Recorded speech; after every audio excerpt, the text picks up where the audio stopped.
বাড়ি হচ্ছে বাঁকুড়া ওন্দা, শুনে থাকবেন হয়তো। ওন্দা শুনেছেন তো? ওন্দা থানা, ওন্দাতেই বাড়ি আমার। আর আমরা ইন্ডিয়ান আর্মিতে সার্ভিস করছিলাম। এমনিতে সার্ভিস করতে করতে এটাকে দেখার মৌকা পেয়েছিলাম, দেখেছিলাম, ভালো লেগেছিল, যে লেগে পড়েছিলাম। এবং আজকের এটা অ্যাজ পার কেরিয়ার হিসাবে এটাকে ফুল টাইম করছে এবং এটাকে আমরা একটা মিশন ভেবে করছি। আমাদের মিশন হচ্ছে স্বামী বিবেকানন্দের যে অধুরা স্বপ্ন, সেই স্বপ্নকে পুরো করার মিশন আমরা রয়েছি। ওনার অধুরা স্বপ্ন কি?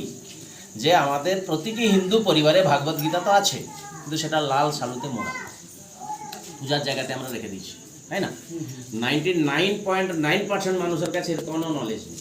তো যাতে নলেজটাকে মানুষ নিতে পারে, যাতে এর জ্ঞানটাকে মানুষ নিতে পারে, যার জন্যই এটার আবিষ্কার হয়েছে। তো এটা কীভাবে কাজ করছে দেখুন। এটা হচ্ছে ডিভাইস, আমি প্রেস করলাম, এ হয়ে গেল অন।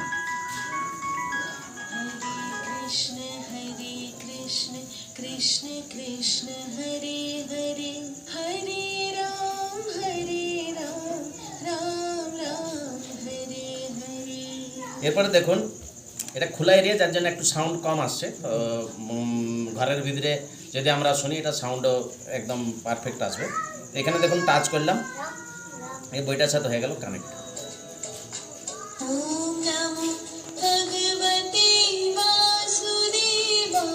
এবারে বইটাতে যা কিছু লেখা আছে পড়ে শোনাবে। কীভাবে শোনাবে সেটাই দেখাচ্ছি দেখুন।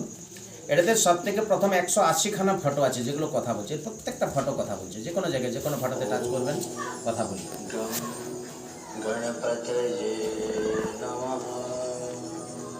কুরুক্ষেত্রে যে অশ্বত্থ গাছ রয়েছে সেখান থেকে পেড়ে পোপার হাবনের মাধ্যম দিয়ে যৌগিক শক্তিকে প্রদান করে বইটাতে স্থাপনা করেছে। ঠিক আছে, এর প্রত্যেকটা ফটো কথা বলছে, ফটোটার ফিলিংস আমরা পাচ্ছি। দেখুন এখানে সাপোজ টাচ করলাম আমরা,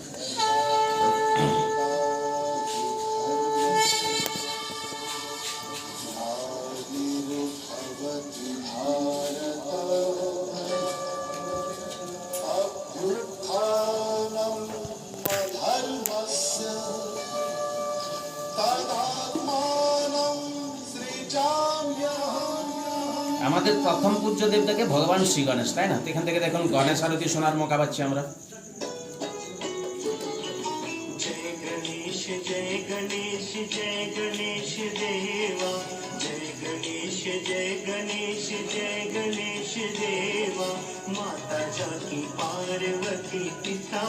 এইভাবে আমরা গণেশ আরতি শোনার মৌকা পাচ্ছি। আমরা গীতা নিয়ে চলছি, তো গীতা আরতিও থাকার প্রয়োজন আছে, তাই না? এখান থেকে দেখুন আমরা গীতা আরতিও শোনার মৌকা পাচ্ছি।